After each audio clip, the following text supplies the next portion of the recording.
much to everyone for coming. I'd like to welcome you to our first head and neck cancer event.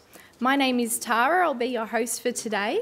I work for the Western and Central Melbourne Integrated Cancer Service. We work with hospitals and people affected by cancer across the western and central suburbs of Melbourne. As I said, I'm delighted to have you all here today, and I hope you do really enjoy our morning together.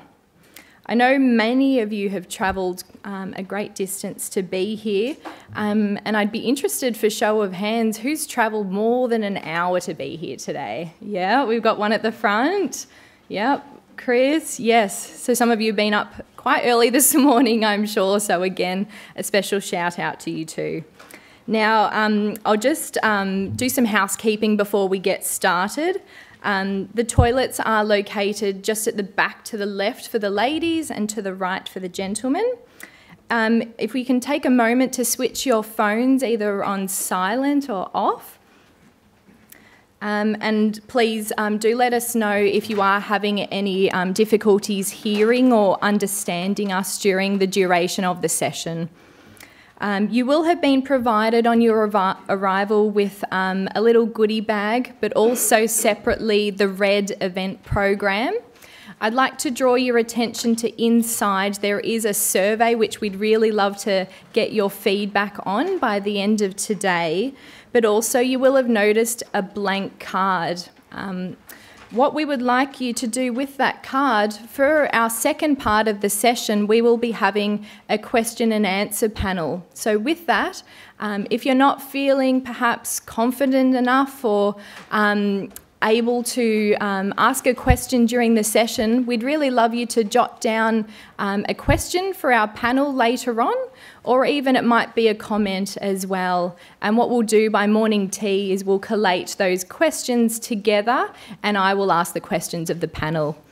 Okay, just a last thing to mention, you may have seen us mention that we do have a parking discount available if you have driven here today for $14, and you may have seen Christine out by our resource table at the back if you wouldn't mind speaking to her, and she'll able to arrange that with you.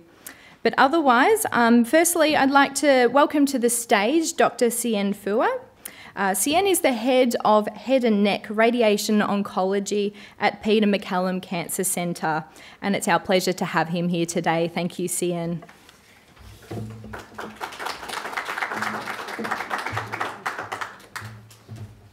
So good morning, everyone. It's really lovely to see some familiar faces in the audience. My name's Sien, as was introduced, and I'm a radiation oncologist at the Peter MacCallum Cancer Centre, and I've been working there for the past 10 years.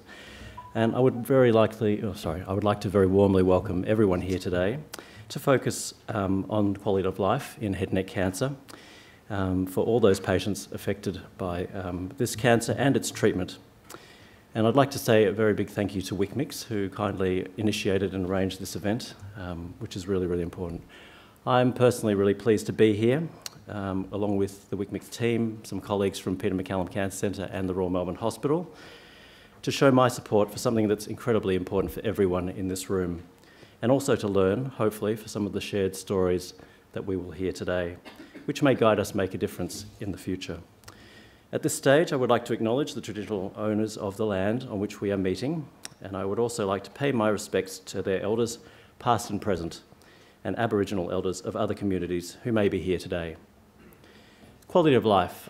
This is something very different for everyone, but something that head and neck cancer and treatment can have a massive impact upon.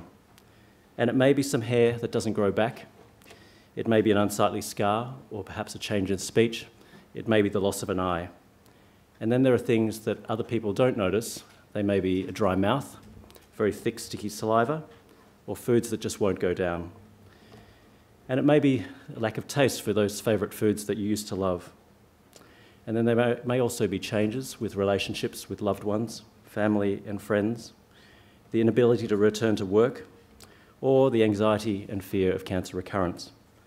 So this is why we are here today, to highlight the importance of quality of life, which we should never forget when trying to cure head and neck cancers. So head and neck cancer patients have not traditionally had a big support group. We don't have an easily recognisable symbol, nor a famous celebrity to push our cause. Head and neck cancer is not the most common. In Victoria in 2017, there were just under 35,000 cancers diagnosed, and of those, head and neck cancer made up only 2.5%. It's well below that of breast, prostate, bowel and lung, all who have much bigger support groups and much bigger community presence. We are unique.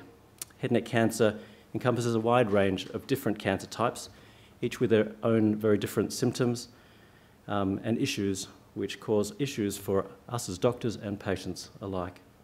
Some cancers are rare, such as adenoid cystic carcinoma, others more common, such as those related to human papillomavirus. Some are horrendously aggressive and others benign. And some of our patients range from childhood all the way through to their 90s. The variety of treatment options, surgery, radiotherapy, chemotherapy or immunotherapy, mean every treatment is uniquely different. And this diversity sometimes makes it difficult to have one voice in the community. So here we are on the eve of World Head and Neck Cancer Day, which is tomorrow, the 27th of July.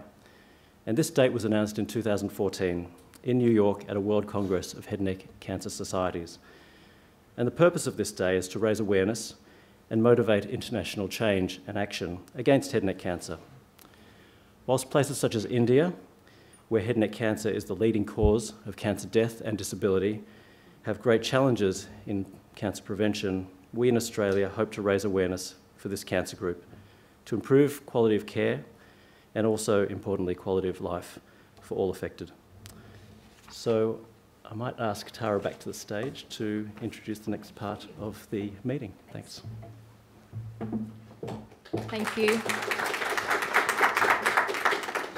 Thanks very much for the introduction, Sien. So next up, I'd like to welcome our first patient speaker for today. So I'd like to welcome Chris to the stage, who will share his story of life before, during and after his diagnosis of cancer of the tongue. Thank you, Chris.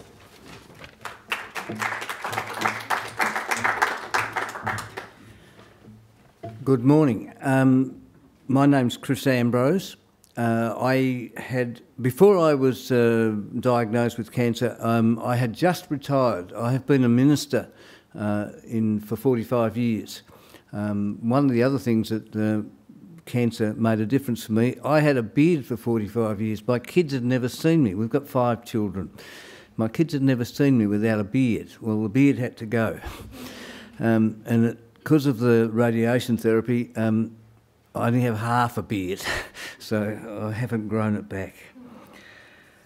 As I said, I was a minister. I was involved in public speaking, and in fact, when I was discovered with cancer, I had been negotiating with a church where I had served to go back to help them through a situation. Because of the surgery and everything, that had to be delayed for about 8-9 months, but we did manage to go back, and part of my recovery was I had to preach for 3 Sundays a month and do all the other sort of public work, so I had to work hard to do that.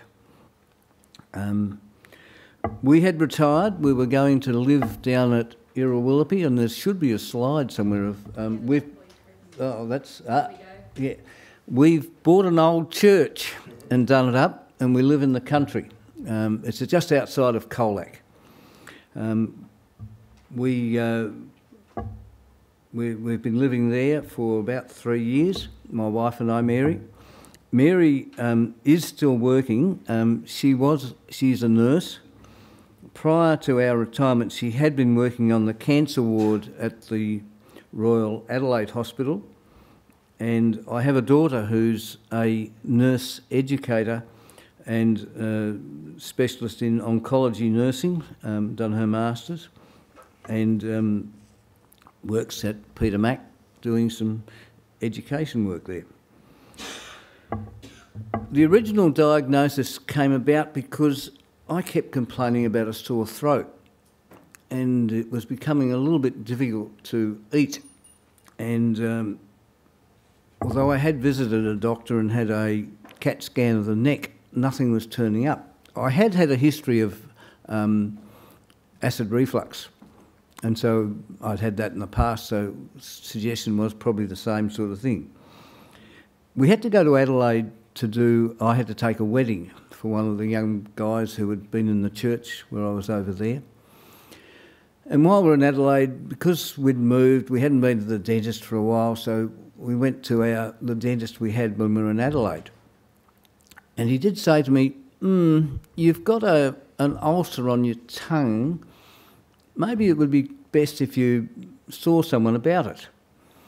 So we sort of thought about it and went straight back to Melbourne and visited a GP, and she got us to an appointment with Johnson Tversky, who's a dental medicine specialist. I'm not sure what Jonathan's thing is, and we saw him. And he did a biopsy, and we went back a week later, and he said, look, I have an appointment for you tomorrow with Professor David Weisenfeld. You've got tongue cancer. So it all sort of happened in about 3 weeks, and we saw David, and we were having surgery 3 weeks later. Actually, by that stage, I really was having difficulty eating. Anything had to be sort of almost pureed. I was struggling to eat.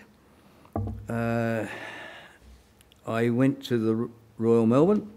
I had an ulnar flap and neck dissection and had a tracheostomy. Well, that's me apparently the first day after surgery. I don't remember that, but everything went well in the surgery. I had a few issues. At one stage, about 2 days in, I started to bleed from the tracheostomy. It sort of blood went everywhere. So that immediately sort of they code whatever and down to ICU for 24 hours. And then one night, somehow in the middle of the night, I got up to do I probably go to the toilet, and for some reason I fell.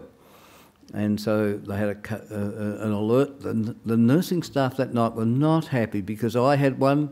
2 hours later, the man in the bed opposite fell out of bed and he had another code. So they had a bit of a hectic night that night. I had to look at whether I would have radiation therapy or not. Because of the size of the cancer, it was very marginal as to whether I should have the radiation or not. I think I surprised both my wife Mary and our daughter Kate by saying, yes, I'll have it, without really fully probably realising the extent of what that meant and the effect that has on the body, particularly in the last week or two of treatment and a couple of weeks afterwards. You're sick. You're not it's very, very unpleasant. Because of the saliva and everything I was swallowing, I then ended up vomiting and doing all sorts of things. It wasn't pleasant. And it hurts. The mouth is burnt, the neck is all burnt, and it was uncomfortable. I did have some people telling me about all the success stories, and someone in Colac was busy telling me that someone had used to play the gum leaf. They'd had surgery and they were still able to play the gum leaf. Well, I could never play the gum leaf in the first place, but nevertheless. One of the other things that I had a struggle with was that because of the length of the operation, they put a catheter in. And, okay, fine, but all my attempts to get off the catheter didn't work. So we had to hastily organise and delay radiation for a week so that I could go and have a TURP, prostate operation, to enable me to. So because I was actually probably more concerned about that than the actual operation. I'm grateful for all that happened. I'm grateful for the work. I had difficulty eating.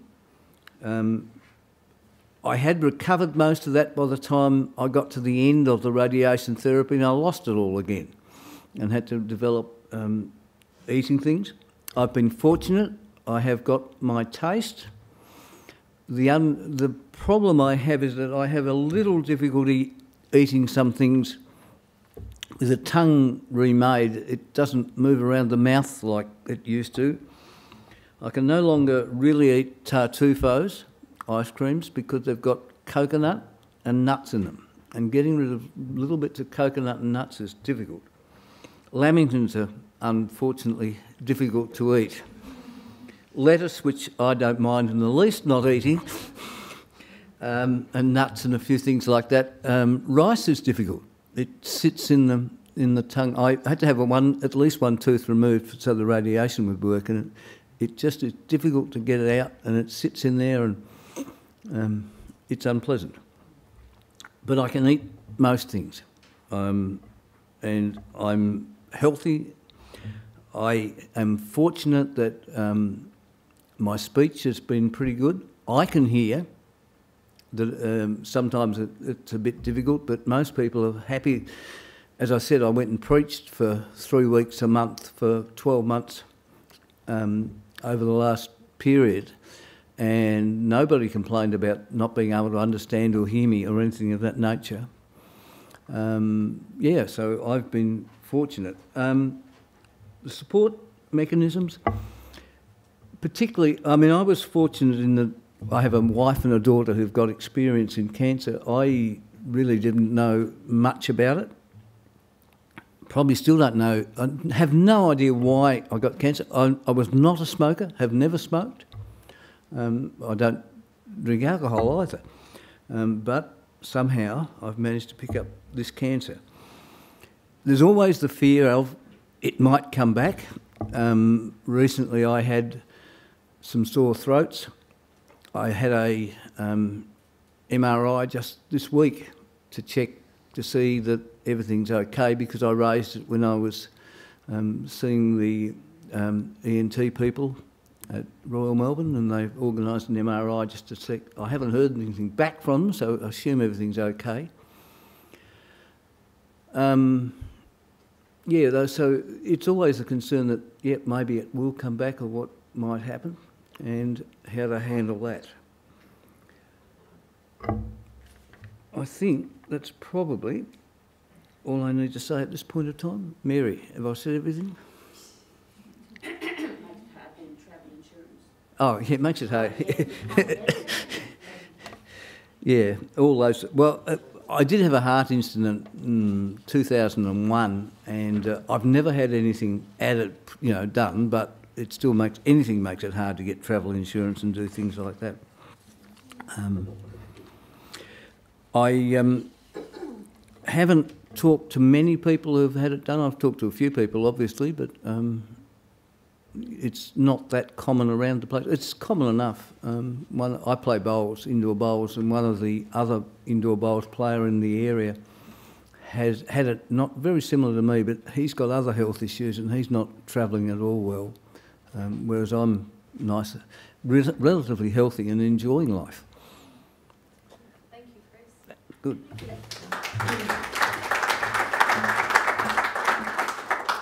Okay. Thanks very much for sharing your story, Chris. That was wonderful to hear. Thank you. Next up, I'd like to welcome Ben to the stage. Thank you very much.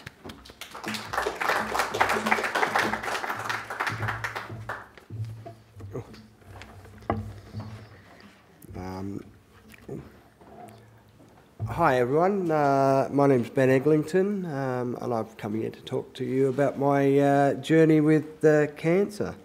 I'll start off from my pre-cancer years. After my schooling I did an apprenticeship as a carpet layer. I completed that in about 98. When I was younger I was really quite sporty. I did the normals, played cricket, played footy. I did a lot of rowing down at Carrum Rowing, the water sports centre down there. And I played a lot of rugby union, which is sort of the game I've always loved.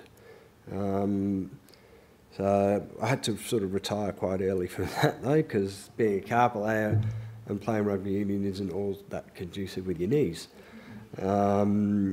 I'm lucky. I met my beautiful wife. We've been married now for 15 years.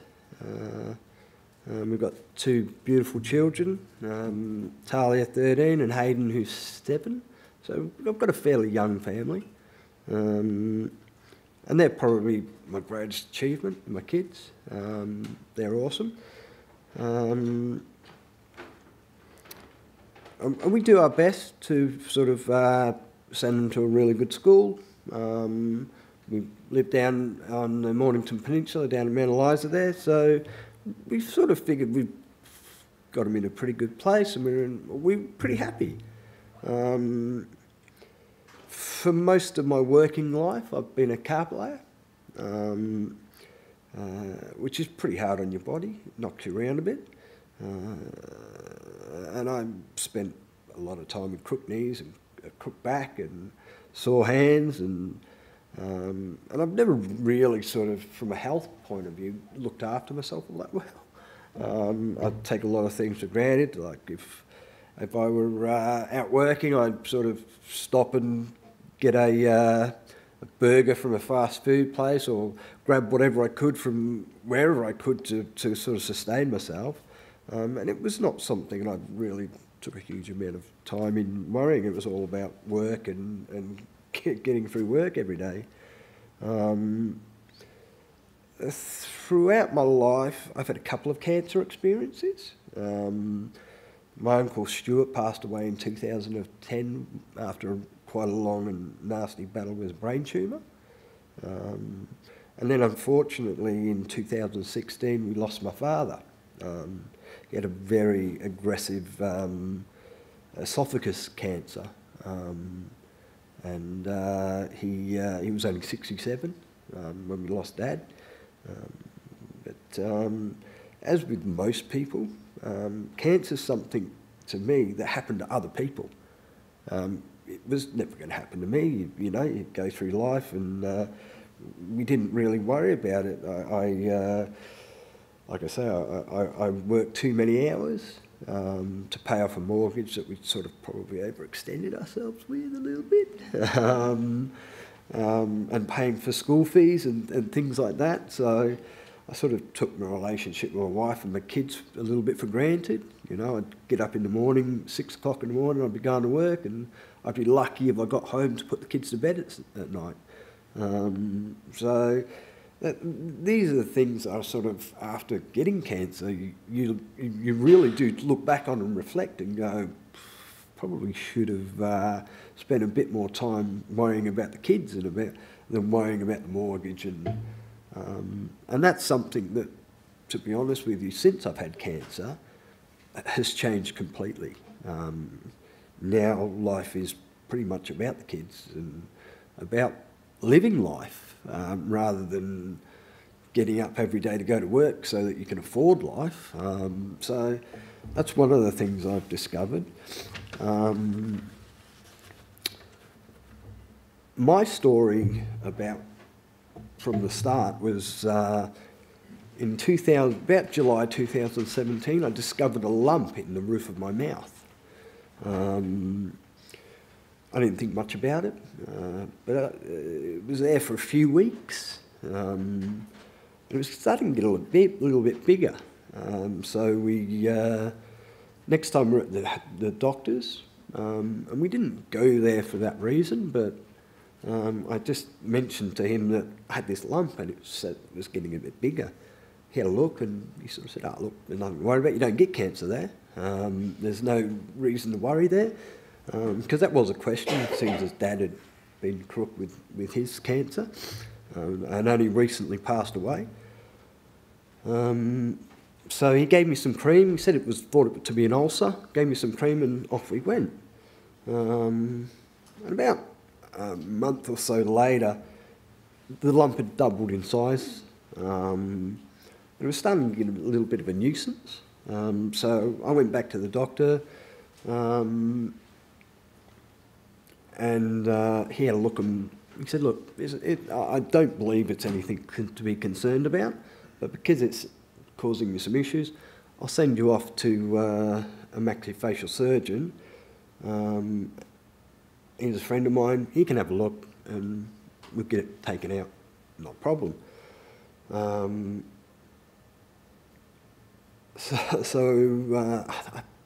think that Dr. Demetrioulis was the surgeon that I went to go and see. So in November by now, I went off and he had a look at it and he was the same opinion. Look, you don't get cancer in the roof of your mouth. But it's obviously annoying you. We'll pull it out. Little operation, about 45 minutes, day surgery, off you go. So in November the 16th, I went in for the operation. He removed the lump, but when I came round, he said to me, look, I found another little lump that I didn't really like. So we'll send them off, get them biopsied, about 7 days, and we'll be right. Well, 4 days later, I received a phone call, and that was the first time I'd ever been told I had cancer. The doctor explained that the samples come back, and it was a mucosal melanoma. Okay, I was left with like, well, what does that mean? Completely oblivious to the fact that how serious this really was.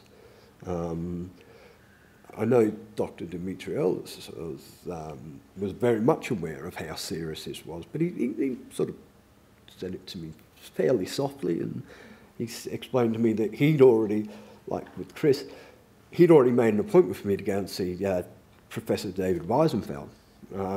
So I was lucky enough that he explained he sent me to the sort of top man in the business. We'll bypass all everyone else and we'll go straight to the top. So things happened pretty quickly from there. A few days later I met up with Professor Weisenfeld and he explained that the pathology had come back and that it was a very nasty, aggressive cancer that was growing in my mouth. He had a good inspection and said that he, even after I'd had the initial lump taken out, that there was still 6 to 10 other little spots that he was quite concerned about. That he'd get me in to see a panel. Move through there. So this was booked in at the Royal Melbourne Hospital, and I went to go and have a multidisciplinary meeting. Geez, that knocks you around, one of them. There was about 40 doctors came through, and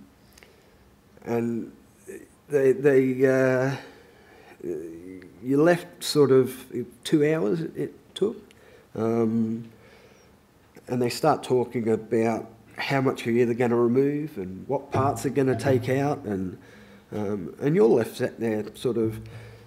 Some of the doctors I met had the most beautiful bedside manner, were gentle, calm, but then others, you literally felt like you were a slab of meat. And they talked with their colleagues, and you're sitting 2 feet away from them, and you're feeling like, oh, God, what does that mean? And the beautiful care nurse that I had in the room with us at the time was probably really my only friend at the time, because she was trying to explain to me what was going on and trying to calm things, and it was really quite an overwhelming situation to be in when you didn't really know what was going on. You didn't understand a lot of what was being said. So it was probably one of the hardest points at that stage. No idea what was coming. But on the 20th of December, I went in to have my operation. It was a bit of a doozy. I had 35 surgeons with 14 hours. And they basically removed most of the hard and soft palate in the roof of my mouth, replaced it with a big chunk of my hand, or my wrist. I had the trachea, as Chris said. That's not fun. That was really quite painful, the tracheotomy. I struggled with that. They took a dissection, removed a couple of the lymph nodes out of my neck. But to be honest with you, whilst I was going through the operation, it was probably harder on my wife. 14 hours of waiting around not knowing what was going on. I think she got a few grey hairs from that one. But when I woke up, I was a bit fuzzy for the first 24 hours. As with Chris, I had some fun with my catheter. It didn't work. I just peed out everywhere. But with the trachea in, you can't tell people that. And you're a bit fuzzy, and you're like... and everyone's going, what's wrong, what's wrong? You're like, oh. So I was very lucky. They took it out, and because I was managing, I was able to just use a bed pen. So that was nice, rather than have one of those stuck in for a while. And like with the catheter, or with the trachea, that was really hard. Every time you cough with a trachea in, it feels like your lungs are on fire. And you're constantly trying to get phlegm out of your lungs, and yeah, that was hard. But I only had it in for 5 days. And the day after Christmas Day, they removed it, which sort of sucked, because it's been Christmas Day with my finger over my neck all day, talking to the kids. But to be honest with you, the surgery and the surgical team were amazing. I mean, I was expected to be in hospital for about 18 to 21 days, and I was out after 10. I recovered really, really well and really quickly. And the care that I was given at the Royal Melbourne was exceptional. I couldn't say enough about the nursing staff and the doctors. They were brilliant. I really did feel very fortunate. And the speech pathologies and the dietitians, they looked after me exceptionally well.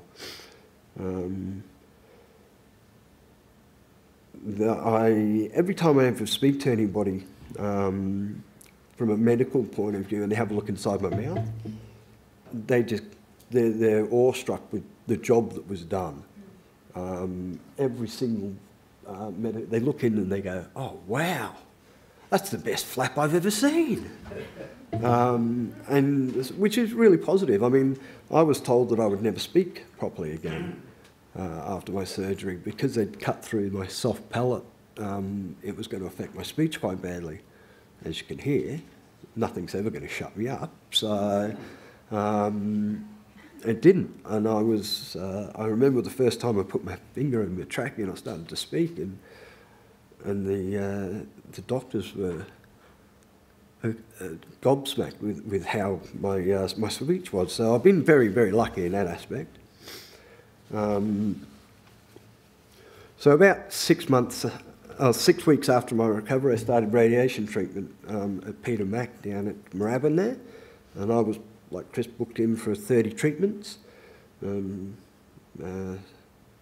6 weeks with 5 treatments a day. And the treatments last for about 25 minutes. By the time you're strapped into the bed, they make you a special mask to hold you straight so you can't move. And it's basically, in layman's term, as most of you probably already know, it's an X-ray machine on steroids. And it hits you with some pretty hard X-rays to hopefully destroy any of the nasty cells that are left. And like with Chris, 4 weeks. After 4 weeks, you're managing, you're thinking, oh yeah, what's everyone carrying on about? It's not too bad. And then you get to that 4-week mark and it just starts taking its toll on you. It really does start knocking you around. And the pain in your mouth, and I ended up on a feeding tube because I wasn't able to eat anymore. And I lost so much weight so rapidly because I couldn't eat. And that was for about, I had a feeding tubing for about a month, which wasn't much fun. But by May 18, I had another PET scan, and it all came back as clear. So I was sort of like, yeah, it's... one of the main things that helped me get from basically when I was lying in bed, we started planning a trip around Australia. We figured, well, let's take the kids and have an adventure. So we bought ourselves a caravan and a tow car, and we started getting ready. As soon as I was able and fit enough, we started getting ready to head off. Now, in my head, I was thinking, like, I've finished radiation and we can get in the car and go. No. It took me about 2 months after radiation to recover enough to be able to, and have the energy to even think about it. So, about 2 months after we finished radiation, we headed off and started our trip around Australia. And without a doubt, the best thing we ever done. We had an absolute ball. The only thing we planned, really, was to go as far north, as far east, as far west, and as far south as we could possibly get. And we achieved that. We got photos of ourselves on every farthest point in Australia. And we had the time of our lives. We travelled all up to, right the way up to Cape York. That photo over there's us at the very tip of Australia, up at Cape York. We travelled up the Telegraph Track, went back down through Queensland, all the way through the Northern Territory. We went to Alice Springs. There's a picture of us looking down from top of our Ayers Rock. That's a scary walk. And then up to Darwin. But it was on our way back through between Darwin and Broome that I noticed the cancer returned, which was a little bit scary. So we, and this time it returned from my gum line and up into the lip. So we rang Professor Weisenfeld again, and he gave us 2 days to get from Broome. Well, we were about 1,000 k's out of Broome at the time, so we mad rushed to get to Broome on a plane, and I got back about 3 hours before my appointment to Professor Weisenfeld. Went and saw Professor Weisenfeld, and this time they explained that it was inoperable. And that sort of knocks you around a bit. You're not expecting to hear that. So they came up with a plan to start immunotherapy. I'm not sure if anyone recently noticed or saw on the news. They had a report on Channel 7 the other night about mucosal melanoma and the advances that they're making. They've discovered that the breast cancer medicine that they've been using for breast cancers is having a tremendous effect with people suffering from mucosal melanoma, which is a real positive. I'm not sure 100% if that was the trial drug that they put me on, but that's what they did. They've put me onto a immunotherapy, which is, I've written it down here, nitroxide or nivolumab, that's it, nivolumab. That works a treat. That's basically the last PET scan that I had after the treatment, the immunotherapy treatment. That's came back clear. So over about a 3-month period, went from being really quite another aggressive cancer up into the gum line to nothing on the PET scan. So that was a massive relief. And that's sort of where we are now. I've got another 14 months worth of immunotherapy to go. And yeah, the one thing I can say about the support that we've had in the... I really believe it's super important to actually seek out and utilise the support and the help that's available through the Cancer Council, and get as much information as you can in regards to what they can do for you.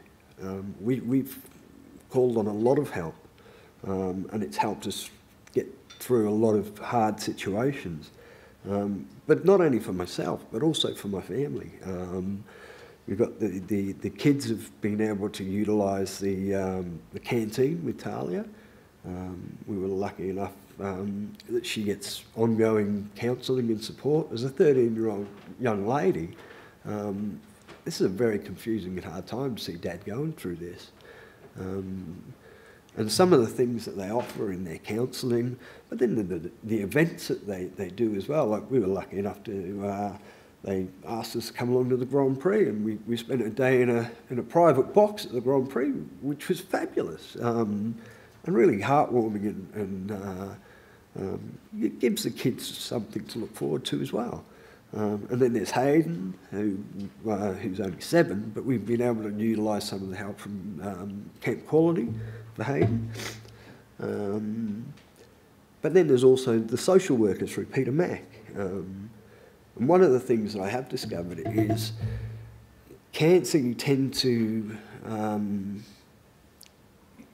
or the government, most government providers, either Centrelink or, they try and put you into boxes.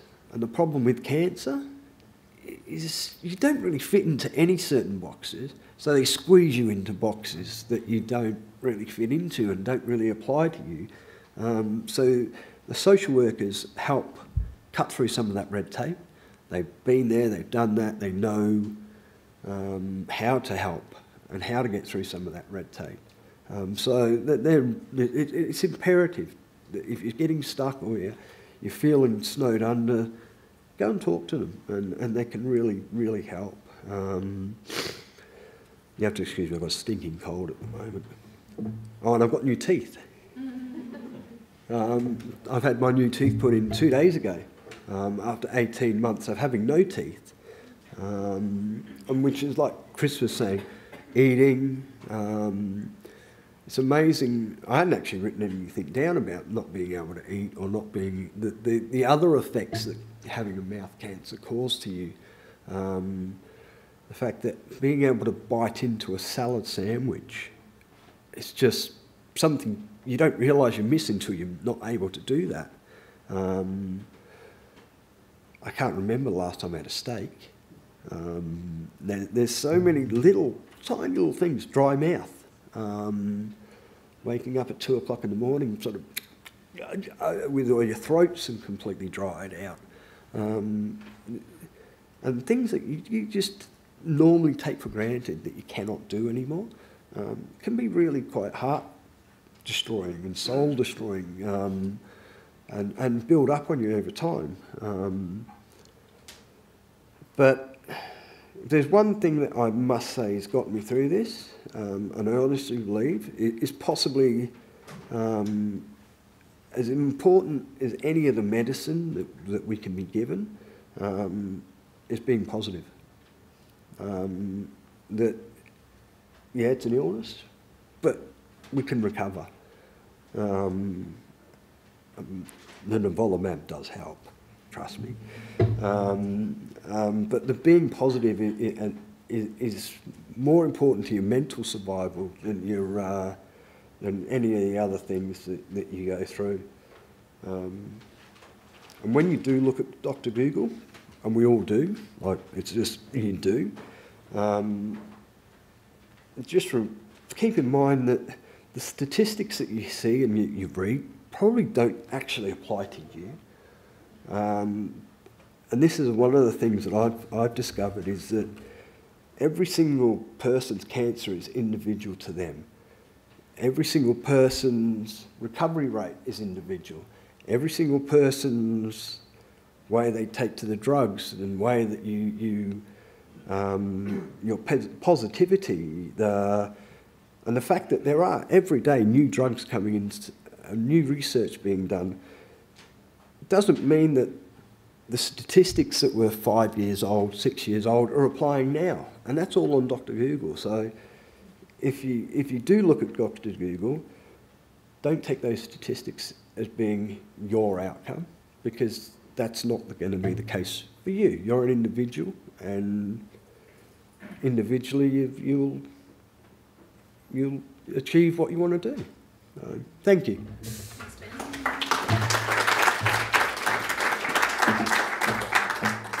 Thanks very much, Ben. You definitely epitomise that positive message, and like Liz said of you this morning, you're definitely the glass half full kind of person. So it was great to hear that message, and thanks for sharing those wonderful holiday pictures, which makes us all want to book a plane flight somewhere in the middle of this Melbourne winter.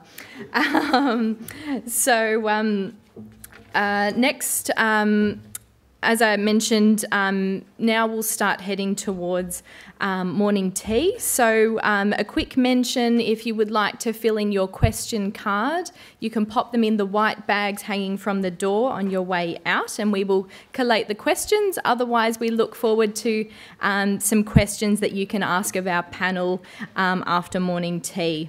A mention that at the resource table that we have, you may have seen already lots of different booklets and things. I also have some, especially for some of the carers in the room, and if you would like one of those, please ask me.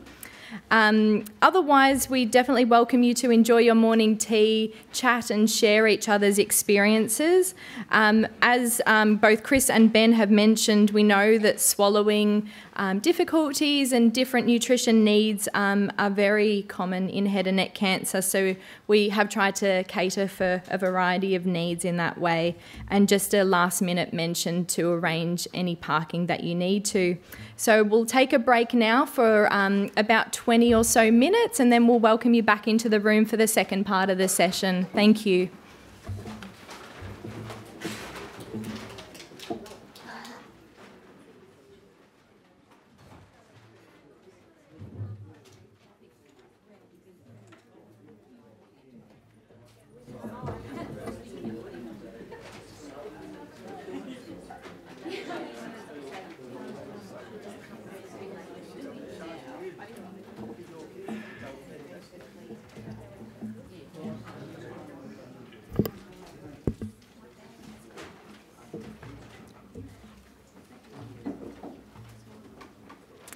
Okay, so we'll get started for the second part of the event. I hope you all enjoyed the morning tea and perhaps had a chance to have a chat and share your story with another person in the room. I'd like to start the second part, introducing our question and answer panel. So I'd like to welcome back to the stage Cian, Chris and Ben. And I'd also like to introduce some new faces to the stage. Firstly, we've got Wendy Poon, our nurse consultant. We've got Lisa Tran, our dietitian, and Dr. Felix Sim, our oral and maxillofacial surgeon. So for the newcomers to the stage, we can just duck around, if you can just give a little brief introduction to what your role is with head and neck cancer. Let's start with Wendy. Okay. Can you guys hear me? Is my mic on? Yeah, I can hear. So yeah, I'm Wendy. I'm the head and neck nurse consultant at Peter Mac. I have been working in the head and neck area since I started my job at Peter MacCallum Hospital over 15 years ago. And yes, I'm a nurse consultant. I see myself as a clinician. I am a coordinator, and most important, I think I consider myself, I'm a nurse. So my job is being the constant person for the patient, the outside referral, and also for the team in the hospital as well. And what makes my job work is the understanding of the cancer as a disease, the understanding for the treatment and each steps, what is required. And we are talking about the nuts and bolts of the logistic of getting to the hospital, of booking the appointments, knowing the hospital system that I work. And the most important thing is being taught by my patient, knowing what the patient expects. This I learned from conversation with patients. And I see myself very privileged that for the years that I have worked in head and neck cancer, I have met many, many patients in one way or the other. It's teaching me, and I'm learning every day. To this day, I still remember one very strong message. One patient said to me that I thought I was just doing my everyday thing, that I go out to the waiting room and call for a patient, let's say Mr. John Smith. Hi, John Smith. I saw him kind of like wave at me at the other side of the corridor, and then I just turn and walk into my room. And then I sit in in my office, and he said to me that I would expect you to wait for me and then have eye contact and then walk together with me into the room. Don't just turn your back and go into the room. And that taught me a big, big lesson, that don't just turn your back and walk in the room. It's a person there, it's a person with fear there, it's a person with anxiety there, and they deserve better from me. So yeah, I learn every day. I learn every day that I want to be a better person for the patient that I look after. And sorry, I'm getting a bit shaky here. Because yeah, they deserve better from me. Yeah. Thank you. Thanks very much. And we'll just pass on to Felix now. So I'm an oral maxillofacial surgeon. My area of specialty is head and neck cancer, and I work at 3 different health networks. So for those who are some familiar faces, they've probably seen me at Royal Melbourne Hospital, but I also work at Monash Health and at Barwon Health at Geelong Hospital as well. So I do stretch myself around. And I guess my role within the head and neck cancer services, I'm a surgeon, and in various capacities I would be seeing the patients usually coming through for the first time with their initial tongue ulcer that doesn't heal, or their bump in the mouth or the lip that has been there for 2 weeks and it's growing in size. So from the diagnosis, from the workup, from the treatment, both from removing it and reconstructing it point of view, and often sometimes the rehabilitation side of things for dental rehabilitation, if suitable, implant rehabilitation as well. So it has been a good position to be in, and privilege to be able to actually see patients right from usually day 1 of their presentation to often post-treatment and recovery from treatment, and then being able to sometimes, more often than not, like sort of rehabilitate them as well. And I guess just a small kind of elaboration is that I think the approach that we have this day and age now to cancer treatment is quite different to where it was maybe 20 years ago. I'm talking on behalf as a surgical perspective, because cancer treatment is not easy by any means. And the treatment is actually not so much concentrated. We don't always concentrate on the disease and getting rid of disease, because you can always cut something out. But I think there's a focus there on what the aspects of the treatment would result in for patients and family members and relatives and support crew. So it's really great to be a part of this kind of forum where we're focusing on that. So thank you. Thank you very much. And I'll just pass over to Lisa. So I'm a clinical dietitian. I actually started my dietetics career here at Peter Mac in this building, and have specialised in cancer and oncology nutrition for the past 6 years. And my role is basically to support patients through their journey, and I usually meet patients right at the start, and as Felix said, all the way through and potentially longer term as well, to make sure that patients don't lose weight through their treatment, because nutrition plays such a really big role in making sure that patients can actually get through treatment, because if you lose too much weight, we know that sometimes treatment has to be ceased early, or patients have increased toxicities.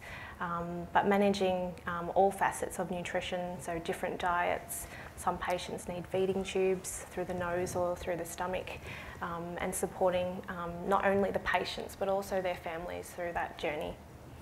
Fantastic. Thank you very much. So what I'd now like to do, hopefully from this morning's session you may have already got some questions. I'd like to open up to the floor of everyone here just by simply raising your hand if you've got a question that you'd like to ask our wonderful panel. I'll just get the microphone. Give us a big wave.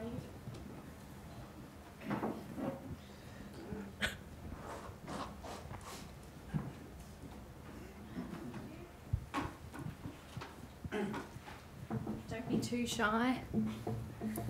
Yep, here we go. We've got Bruce right in the middle. Yeah, Bruce Robertson. Sorry, Bruce, I'll just hold you there. We'll just run the microphone.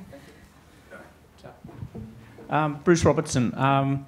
Lisa, when I had my second round of melanoma treatment, I was required to have radiation therapy.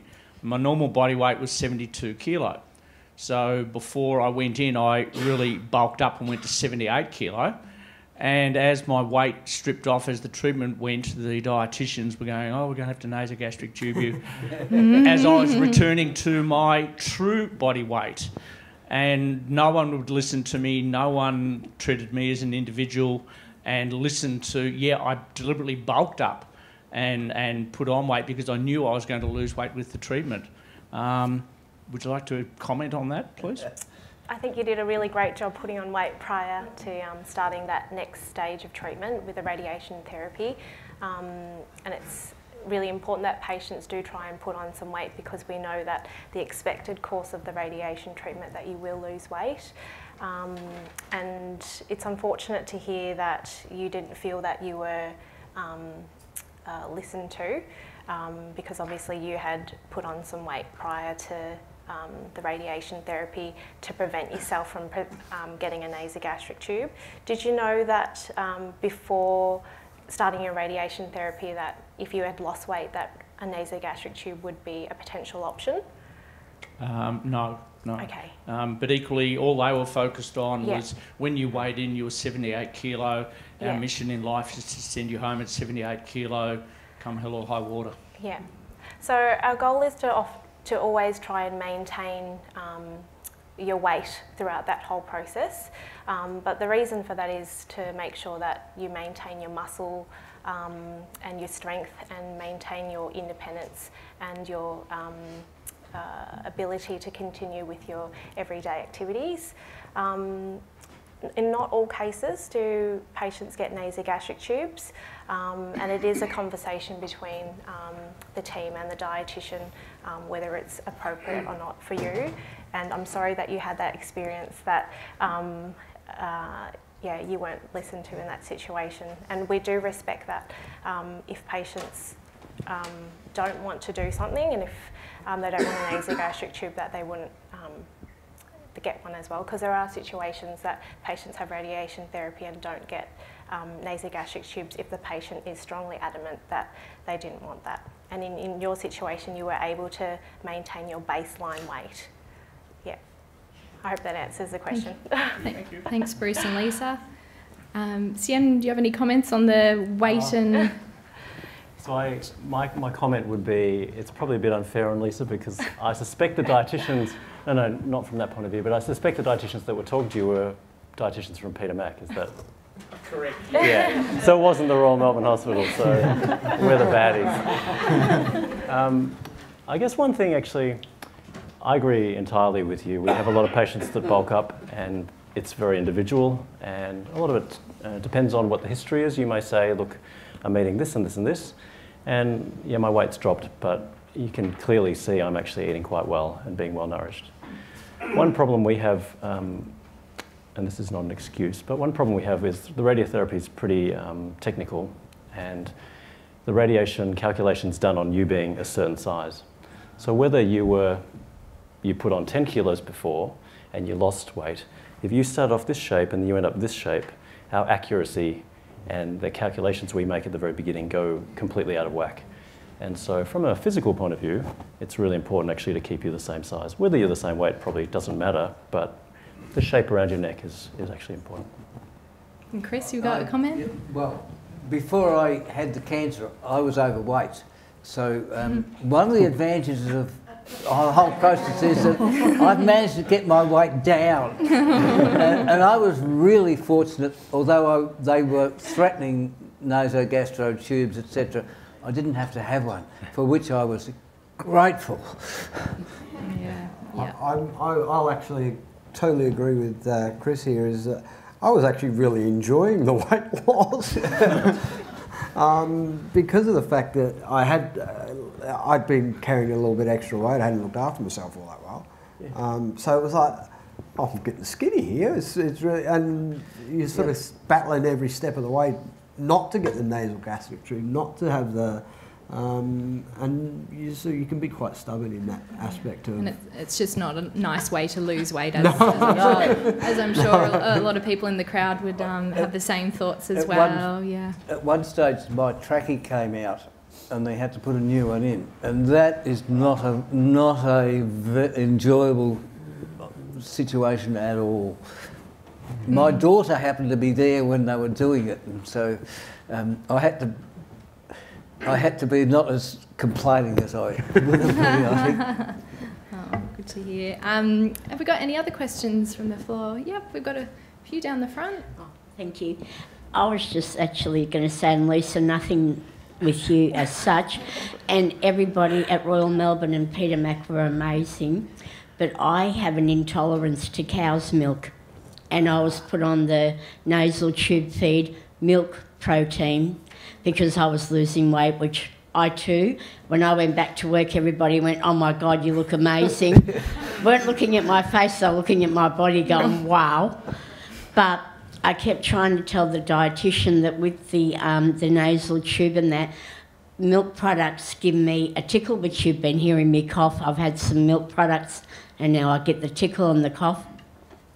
So when I'm having the radiation and I've got all the stuff in my mouth, I've got the tickle in my throat, I'm tied down and I'm coughing, and I've now thrown up in my mouth and I'm choking on sick. Yeah. These are some of the reasons why I never finished my radiation. The trauma of knowing I'm going to be pinned down, the tickle's going to start, and I'm going to be throwing up in my mouth, and it's quite horrible. But they wouldn't listen to me that cow's milk does that to me. The dietitian said to me that they believed that that wasn't true, that cow's milk doesn't do it to you. Cow's milk does it to so many people. And again, you know, I think the work that the people do at the hospital is phenomenal, and I could never knock them, but that was something I just wish that they had to listen to me, that is real and it's a real problem. How you go about doing it differently, I don't know. But yeah, that's just something that was, for me, even more traumatic on top of what I was going through. Yeah. And that's something maybe that hospitals need to look into an alternative. Is there an alternative? I don't know. And maybe if it was put through the belly, whether that would have worked any different, I don't know. But yeah. And when I cough, I used to cough out the tubes. Yeah. So then they had to be pulled out and put all back in again. Mm-hmm. And that was even more traumatising because that is so uncomfortable. Absolutely. But yeah, so, and then when I went home with the tubes and I've coughed them out, so at home running around trying to find scissors to cut it all off and then pull it all out of my nose. Thank you for sharing your story, and sorry to hear about your experience. But definitely, even if it is a different example, I'm sure it just rings true, that story of seeing the patient that's in the bed, and obviously listening to their needs is really important as well. And look again, please don't take it as a negative in any way. It's good to hear your story too. Yeah. All right. I think it's important feedback though. Absolutely. Of course. And that's it, so you don't have to apologise for saying that. We need to let our team know that that's an issue with them. Thank you. Got a question, the lady in the second row.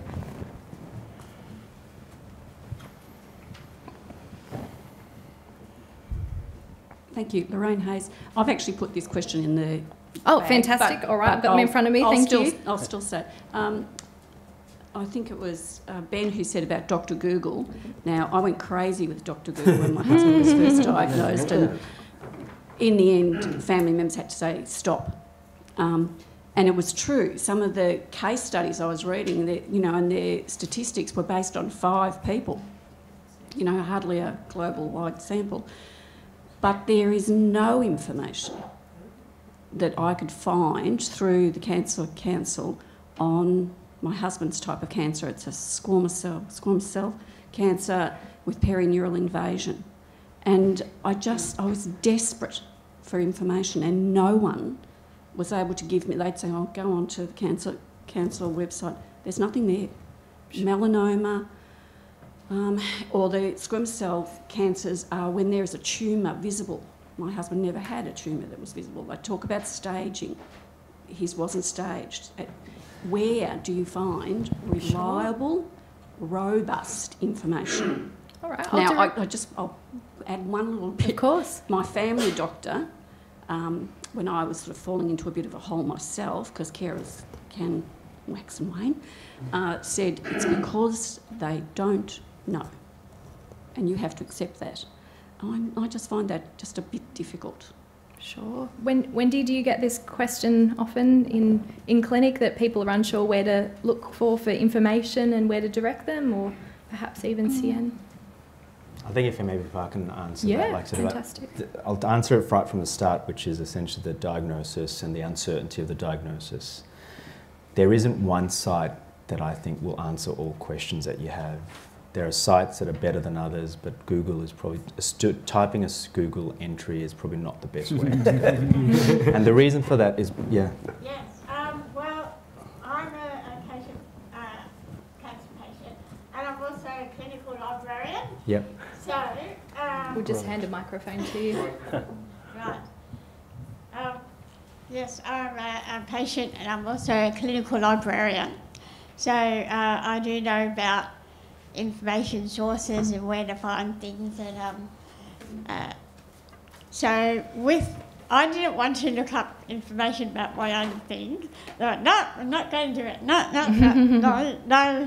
put the computer away, no. But when my sister asked me a question, I thought, okay, I do know a good source.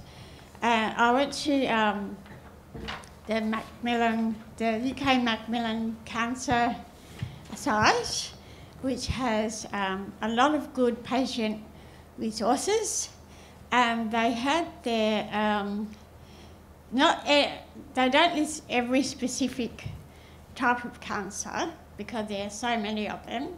So they got a lot of questions that are answered that many patients ask. And they've also had things like, just before you had, I had no idea what radiotherapy would be like. My sister asked me, she was really concerned. I thought, okay, well, I'll go and find something. And on that site, they had a video explaining the whole thing about making the mask, going into the machine, and it was really good information. It wasn't infantilised, but it wasn't full of clinical jargon. So I would recommend that site. Don't go to Google. What I find about information is that cancer, unlike a whole lot of other illnesses, is where a whole lot of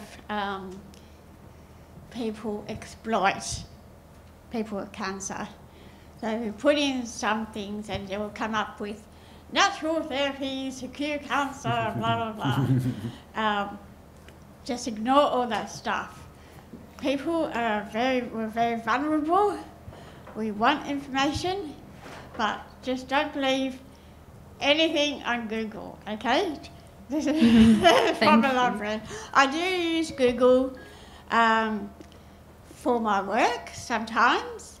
I do use Google Scholar, but generally don't go through Google, because it's just like that old cartoon. No one knows your dog on the internet. Thank you very much for sharing. The site that I think is consistently, probably recently, has had, from my observation, the best amount of information that's directed to patients written by clinician is probably the Beyond 5 website. I'm not sure how many of them are familiar here, beyond5.org. And that goes to different cancer sites, like cancer subsites, shall I say. And in your particular situation with perineural, the word perineural invasion, it isn't actually a different entity or disease, but it's just a characteristic of how the cancer behaved. And specifically, I think the one, I guess, point that I will have for all of you all is that if there are uncertainties, part of our job as nurse coordinators, radiation oncologists, medical oncologists, surgeons, is actually to allay a lot of the uncertainties. And if you do have those questions, if you have an opportunity to ask them, whether it be email, clinic, you usually have a contact point, they're the people that you can also use as resources as well. So I think the key take-home point is, yes, you can always look into things yourself because information is at our fingertips now, but it's a matter of filtering them and knowing what is the appropriate ones and what is not. So we see that as part of our role, to be able to inform and educate you guys, all of you that are going through this treatment, that you're informed of your disease.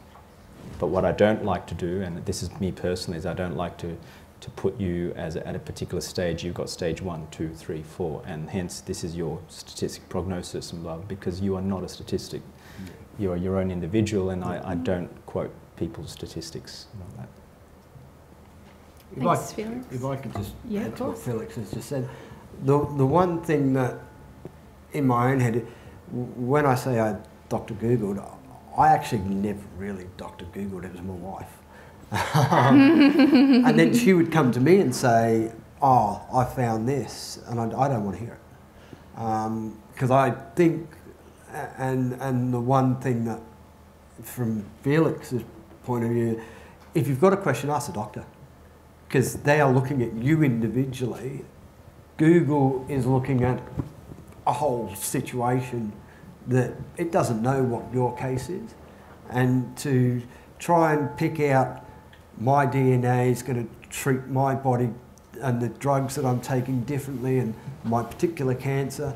A perfect example is I had a 75-year-old woman at the same time I had my operation in the bed next to me. And she'd had a head and neck cancer removed from her jawline. And she suffered horribly with her recovery in the hospital. And then when I turned up to do my radiation, the same lady was going through her radiation, and she'd started a few weeks earlier than me. And she was in week 6, and she was 75 years old. And she was cruising through the radiation treatment, and it didn't really seem to be affecting her all that much. Whereas I smashed my recovery in the hospital. I was out 10 days. I was recovering tremendously well. Got to the radiation, and it just destroyed me.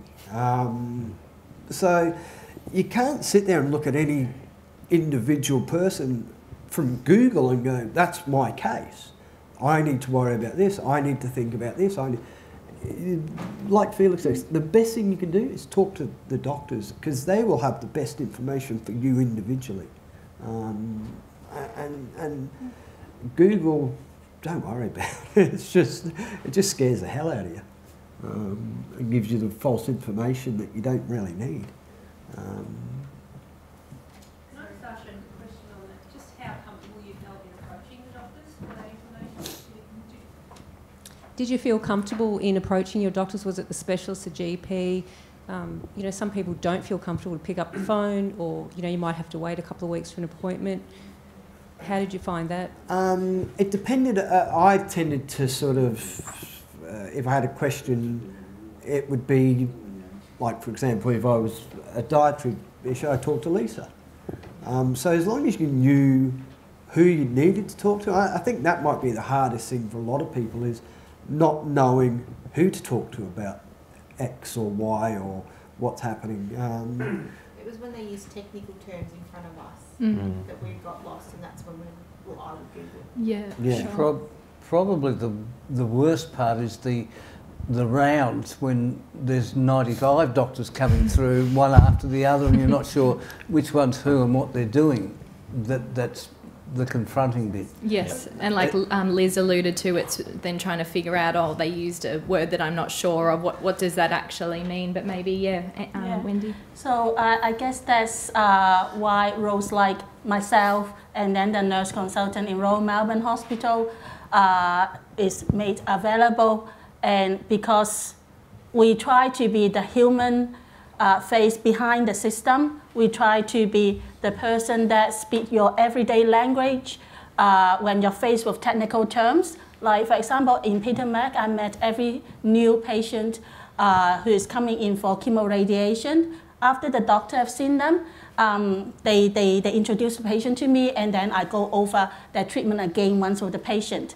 And I always say to the doctor that I'm in a lucky job, because you say all these things and scare the patient, and the patient come to me, and I say, I can fix this. Because a lot of the time, apart from the technical terms, apart from the jargons, people is concerned about logistic things.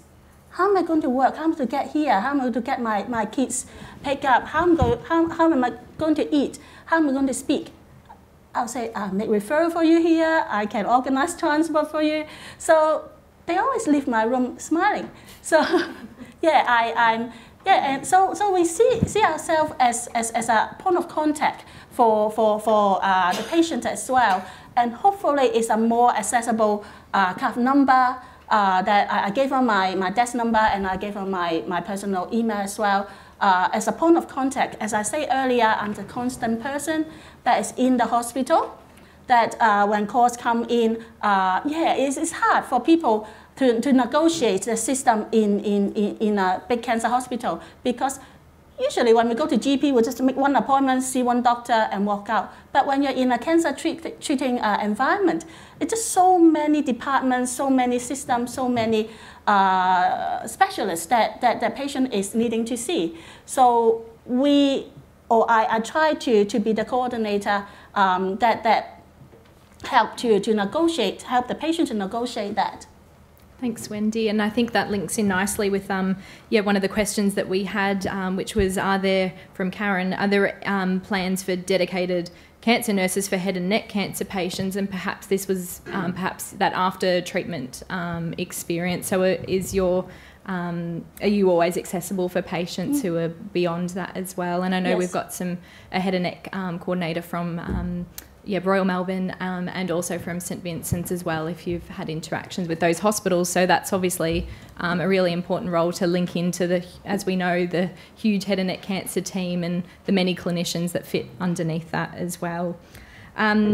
Last question, I'm just going to take one from the cards that you submitted at morning tea, which was what patient support groups are available?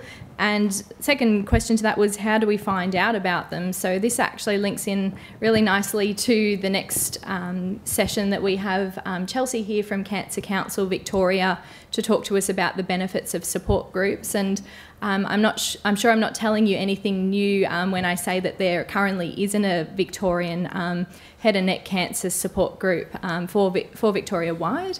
And this is something that we're aware that there is a gap, and we'd really love that if you are interested to hear either more about a group being available, if you can please speak to me at lunchtime afterwards, and even jot down your contact details at the end of the survey. We'd really love to keep you in the loop with what is happening in that space as well.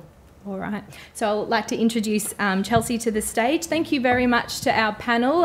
What a fantastic discussion, and great to get the voices from the audience as well. Thank you. All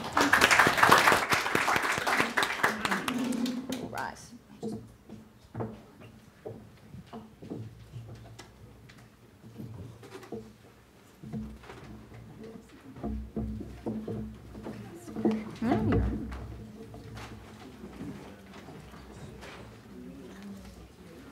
And then I just use this one to click along. Use the clicker. That way? Thank you. Okay. Hi everyone. My name is Chelsea. I'm one of the nurses at Cancer Council Victoria, and I work on the 13 11 20 Cancer Information and Support Line. I'm here today on behalf of Bryony Squibb, our Cancer Support Group Program Manager. Unfortunately, Bryony was unable to attend.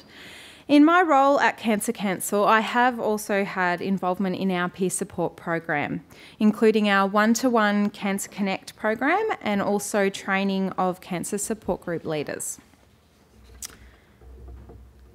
So, firstly, what is peer support? And here's one definition that I think explains it quite well. Peer support involves people drawing on shared personal experience to provide knowledge, social interaction, emotional assistance, or practical help to each other, often in a way that is mutually beneficial. Peer support is different from other types of support because the source of support is a similar person with relevant experience. So in other words, I guess peer support is really just people talking with other people who've gone through a similar experience. Why is peer support important? So research has shown that peer support can improve quality of life by reducing feelings of isolation, stress and anxiety in people affected by cancer. It can help to normalise feelings and can provide emotional, practical and informational support. It can also foster better two-way communication between patients and healthcare teams. In addition, a charity in the UK did a study with over 1,000 research articles about peer support and discovered that peer support has been found to be most effective for improving health outcomes when facilitated by trained peers, lay people or professionals, and also to be most effective for improving health outcomes when delivered one-to-one or in small to medium-sized groups. So basically this means that we know that peer support works to help people affected by cancer to help feel and cope better as well. So what is a support group? And the quote on this slide is actually from one of Cancer Council Victoria's cancer support group leaders. So I'll just read that one now because not everyone may be able to read it. So it provides a safe environment to come and chat about your issues if you have any, informs of what is going on in the community and what is available to access, provides a friendship base with the knowledge you can ask for help or ask questions if the need arises. We also like this definition. A support group provides an opportunity for people affected by cancer to meet for discussions in an emotionally supportive environment. The key phrases here are discussions, because there has to be an element of being able to talk about your experience, and also emotionally supportive, because we want to know that the group is a safe, welcoming and confidential space as well. Cancer Council Victoria currently recognises over 115 support groups across the state. These are independent community groups run by volunteer, peer and sometimes health professionals. Some are general groups for people with any kind of cancer and some are tumour specific. Some choose to engage in fundraising, advocacy, practical support, education sessions or social activities. Some just meet for a cuppa and a chat. Every group is different and every group decides what they want the group to be like. Cancer Council Victoria recognises these groups because they've chosen to be a part of our program. So we provide training and resources as well as guidance, and once a group is recognised, it is then searchable on our website, on our database. And also myself as a 13, 11, 20 nurse, but all of the 13, 11, 20 nurses are able to refer people into those groups as well. So Cancer Council Victoria can link people to existing support programs, and as I said, Bryony Squibb, who's our support group program coordinator, she can also assist with setting up new groups as well. We also have a one-to-one phone-based peer support program, which is one that I'm currently covering at the moment. And this program links callers to a trained volunteer who's gone through a similar experience. So we attempt to match the person with a volunteer that is very similar with regard to tumour type, treatment, and also the stage of their life that they're going through at that time. Cancer Council have several phone-based groups as well, facilitated by Cancer Council staff and volunteer professionals or trained volunteers. We also have an online community that provides a safe and supportive online discussion site for people affected by cancer, their carers and families. So on this online site, people are able to access forums, blogs and other online support groups as well via this channel. So for more information about any of these programs at all, you can actually just contact 13 11 20 and speak to the nurses. Bryony Squibb, if you're interested in starting up a support group as well, Bryony would be so happy to help with that process as well, because as Tara said, there really isn't a head and neck cancer specific group at the moment that meets face-to-face. So yes, we might be able to link you in with a general support group in your local area, and I guess there could be people in that particular group that have a head and neck cancer, however there may not be. So yeah, certainly if you were wanting to start up something quite specific, tumour specific, then please don't hesitate to get in touch.